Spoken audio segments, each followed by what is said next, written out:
Pogačar will try to jump across, Jonas. You know that then, huh? Accélération de Pogacar. Pogačar puts on the power. Vingegaard immediate reaction. Today has a very, very strong attack. Vingegaard is still there. He refuses to accept that the yellow jersey is going to go away.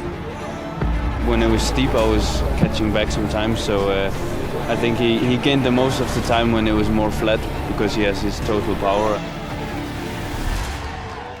Today was very short, so to say, and I think the longer, the harder, the better it is for me. So in some kind of way it also gives confidence for tomorrow that that's a different climb. I don't see why today would be more suited for him compared to yesterday. Can you tell us exactly what the tactics are today and what the plan is? I don't see any UAE around. It's probably no secret. We hope to make the day as hard as we possibly can with the team we have, and then just hope that his engine can beat Pogačar. We just have to believe in it still and believe our plan and then go for it. I guess you'll have to see.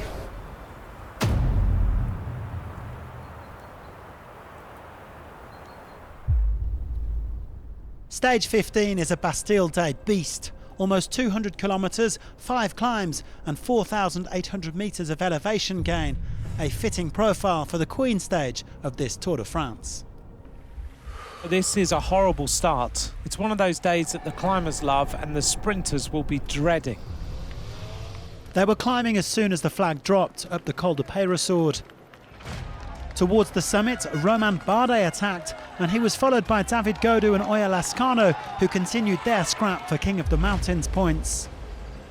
The trio were caught on the descent before Bob Jungels sparked a move of nearly 20 riders before the next climb, the Col de Monte.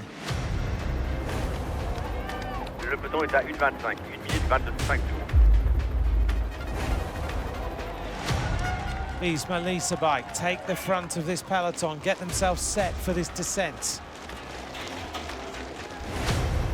The breakaway heading over the Monte and the Col de Porte d'Aspet without building any kind of significant lead. There were now 15 up front, including Carapaz, Hindley, Mas, Johannesson, De Plus, Healy and Simon Yates. In the long valley before the penultimate difficulty, the Col de Agnes, the gap increased slightly to around 3.5 minutes, but there was still an awful lot of climbing on the menu.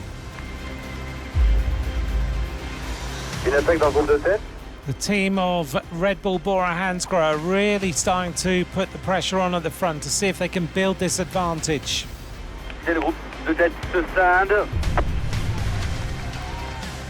That injection of pace reduced the front group to just 4 riders at the summit: Mas, De Plus, Carapaz and Hindley, although Johannesson managed to catch up on the descent. Still, it didn't look like they had a big enough gap to go for the stage honours.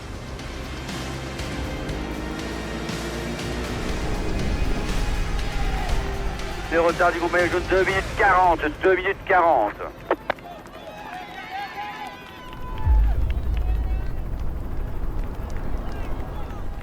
2 minutes and 40 seconds, 5K to go before the bottom of the final climb of the day. Laurens De Plus, Jai Hindley, Richard Carapaz, Enric Mas, Tobias Johannesson reach Plateau de Beille.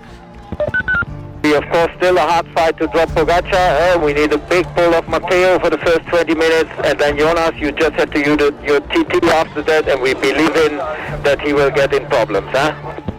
Here goes the attack of Carapaz. Look at the eyes of Richard Carapaz as he goes forward now to try and win the stage. This is the last turn of the pedals of Jorgensen, and yes, now we get the attack. Vingegaard attacks, and Remco Evenepoel is not able to go with the acceleration immediately. Vingegaard starts the assault to try and take back some time. Remco Evenepoel trying to just calm down here and ride his way back at his own tempo. It is man against man again on this mountain as Pogačar looks for a drink and he gets it, sits up nice and comfortably. This rider is fully in control. Carapaz is looking strong even at this point, just struggling a little bit on the wheel. It's just hanging in there. It's going to be difficult for Carapaz.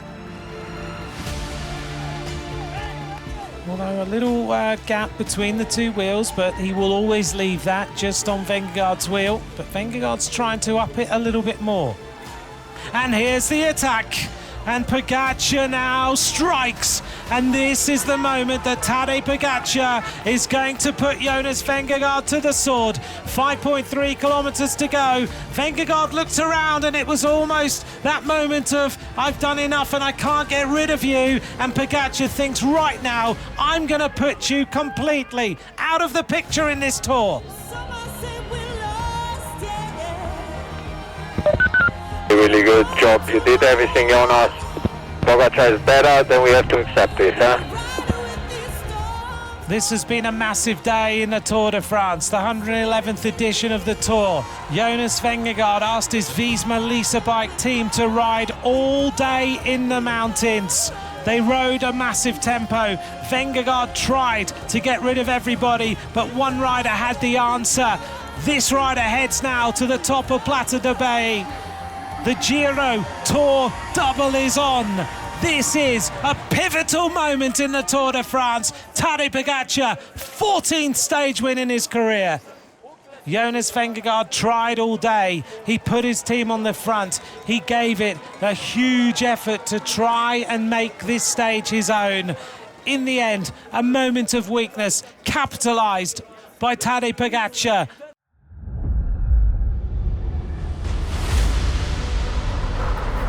I would never imagine this kind of outcome after second week at the beginning.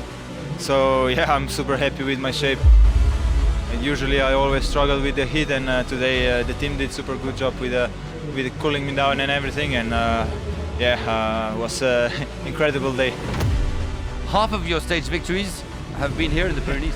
I like them, and yeah, they like me back. So I'm pretty satisfied with that. Let's keep it that way. Cometh the hour, cometh the man. Back-to-back stage wins for Pogačar in yellow, his third of this edition and 14th in total. The Slovenian now has a considerable lead of 3 minutes and 9 seconds, while Vingegaard and Evenepoel are the only two riders within 10 minutes. Girmay took 15 points at the intermediate sprint despite a relegation, increasing his lead in green to 86 over Philipsen.